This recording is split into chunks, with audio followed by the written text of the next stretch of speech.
आज हम जानेंगे महाराणा प्रताप से रिलेटेड कुछ इंपॉर्टेंट क्वेश्चन। तो चलिए शुरू करते हैं। महाराणा प्रताप के घोड़े की मृत्यु कहाँ और कैसे हुई थी? चेतक की मृत्यु हल्दीघाटी युद्ध के बाद हुई। वह घायल था, फिर भी उसने महाराणा को युद्ध भूमि से सुरक्षित निकालते हुए एक नाले को पार कराया। नाले के उस पार जाकर चेतक गिर पड़ा और वीरगति को प्राप्त हो गया। आज भी उस स्थान पर चेतक स्मारक बना हुआ है। क्या चेतक किसी विशेष नस्ल का घोड़ा था? हाँ, चेतक एक मारवाड़ी नस्ल का नीले रंग का घोड़ा था। इसे पहचाना जाता था उसके कानों की सुंदर मोड़ और तेज चाल से। हल्दीघाटी युद्ध की रणनीति क्या थी? महाराणा प्रताप ने गुरिल्ला युद्ध शैली अपनाई। संकीर्ण दर्रों, ऊंची घाटियों और स्थानीय भौगोलिक ज्ञान के कारण उन्होंने मुगलों को कई बार भ्रमित किया। युद्ध की शुरुआत सुबह हुई थी और शाम तक दोनों की भारी हानि हुई थी। क्या आप जानते हैं हल्दीघाटी का युद्ध कितने समय चला? यह युद्ध सिर्फ एक दिन 18 जून 1576 को लड़ा गया, लेकिन इसके प्रभाव कई वर्षों तक रहे। क्या अकबर स्वयं हल्दीघाटी युद्ध में शामिल हुआ था? नहीं, अकबर स्वयं मैदान में नहीं था। उसके सेनापति राजा मानसिंह और आशफ खान को भेजा था। अकबर ने महाराणा प्रताप को झुकाने के लिए कितने प्रयास किए? इतिहासकारों के अनुसार अकबर ने कम से कम 6 बार दूतों और प्रस्तावों के माध्यम से प्रताप को मनाने की कोशिश की, लेकिन प्रताप ने हर बार उसे अस्वीकार कर दिया। क्या महाराणा प्रताप ने कभी संधि पर हस्ताक्षर किए? नहीं, महाराणा ने जीवन भर मुगलों से कोई संधि नहीं की। उन्होंने संघर्ष को ही जीवन का व्रत माना। क्या किसी कवि ने महाराणा प्रताप पर रचनाएं लिखी है? कई प्रसिद्ध कवियों ने महाराणा प्रताप की वीरता का वर्णन किया है। भट्ट, मथुरा और श्याम नारायण पांडे की रचनाएं विशेष प्रसिद्ध है। श्याम नारायण पांडे की कौन सी कविता प्रसिद्ध है? उनकी कविता हल्दीघाटी बेहद प्रसिद्ध है, जिसमें चेतक और प्रताप के बीच भावनात्मक रिश्ते को बहुत मार्मिक रूप से दर्शाया गया है। क्या आप जानते हैं चेतक की मृत्यु पर कौन सी पंक्तियां कही जाती है? रण बीच चौकड़ी भर भर कर चेतक बन गया निराला था। राणा के जीवन की रक्षा कर वह स्वर्णिम इतिहास बना डाला था।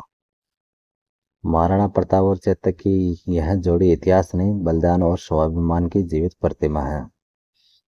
महाराणा प्रताप की जीवन शैली कैसी थी? महाराणा प्रताप का जीवन सादगी, आत्मसम्मान और देशभक्ति का प्रतीक था। उन्होंने विलासिता को त्याग कर जंगलों में जीवन बिताया, पर कभी भी अपने आदर्शों से समझौता नहीं किया। क्या सच में महाराणा प्रताप ने घास की रोटियां खाई थी?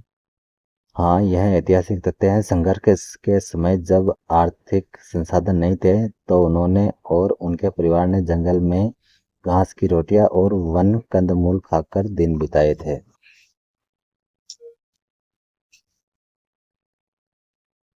क्या उनके परिवार को भी कष्ट झेलना पड़ा?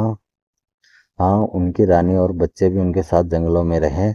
यहाँ तक कि एक समय ऐसा भी आया जब उनके बच्चे भूख से रोने लगे और रानी को किसी किसान के घर से अनाज मांगना पड़ा। क्या आप जानते हैं महाराणा प्रताप ने जंगल में रहकर भी कैसे शासन चलाया? उन्होंने छोटे छोटे गांवों और सहयोगी सरदारों के माध्यम से एक प्रकार का गुप्त शासन तंत्र विकसित किया था। वे जंगलों से ही अपने लोगों को संदेश भेजते और रणनीति तय करते और सेनाएं तैयार करते थे। क्या महाराणा प्रताप ने कभी शाही वस्त्र या सोने चांदी के आभूषण पहने? नहीं, संघर्ष के दिनों में उन्होंने साधारण वेशभूषा पहनी, लोहे की ढाल, साधारण कवच और हाथ में भाला, यही उनकी पहचान थी। क्या आप जानते हैं महाराणा प्रताप का भोजन कैसा होता था? बहुत साधारण, कंदमूल, जड़ी बूटियां, वन में मिलने वाली घास से बनी रोटियां, कभी कभी शुद्ध जल, यही उनका भोजन था। क्या राणा प्रताप को कभी उनके निर्णयों पर पछतावा हुआ? नहीं, उन्होंने कहा था कि मुझे गरीबी स्वीकार है, परंतु गुलामी नहीं। क्या किसी और राजा ने भी प्रताप जैसा संघर्ष किया था? भारत के इतिहास में कई वीर हुए, परंतु प्रताप जैसा स्वाभिमान जिसने एक साम्राज्य के सामने सिर नहीं झुकाया, यह बहुत दुर्लभ है। क्या आप जानते हैं कि महाराणा प्रताप के वनवास जीवन को देखकर कितने राजपूत घराने उनसे प्रभावित हुए हैं?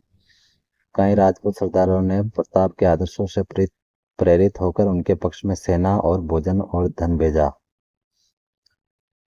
महाराणा प्रताप का जीवन हमें यही सिखाता है कि राजा वह नहीं है जो ताज पहने, राजा वह है जो आत्मसम्मान से जिए। तो दोस्तों, ये था आज का हमारा वीडियो। आपको वीडियो कैसा लगा है? लाइक करें, शेयर करें एंड सब्सक्राइब करें।